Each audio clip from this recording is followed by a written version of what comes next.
Among the many sales pitches used by the pro-choice gang is the claim that women never take abortion lightly and only have them for the most agonizing and legitimate of reasons.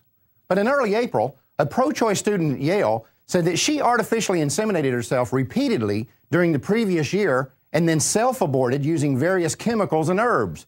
This was all done as part of a school art project. It seems that she had videotaped herself sitting in a bathtub doing these abortions, and her plan was to project this video onto a cube that had been painted with the blood she had saved during this bizarre process. Now, if you think the idea that women would abort intentional pregnancies is new, think again.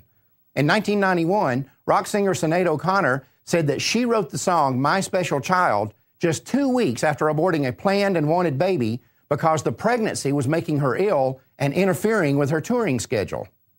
About that same time, Oprah Winfrey had a show about women who get pregnant as a ploy to trap men into marriage.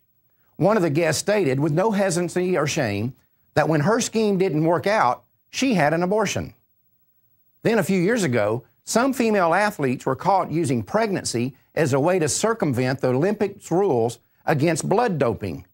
These women were intentionally getting pregnant just prior to competition in order to increase the amount of oxygen in their bodies and heighten their performance.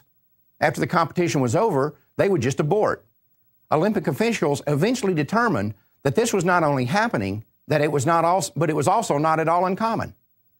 So how often do women terminate intended pregnancies or have abortions for frivolous reasons? Obviously, no one knows.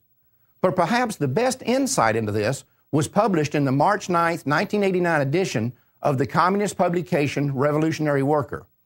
Marilyn Buckham, who was the director of a Buffalo, New York death camp, was asked about the reasons women have abortions.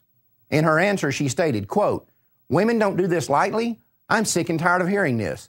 98% of women who do it here do it lightly. They think of abortion like brushing their dying teeth, and that's okay with me," unquote.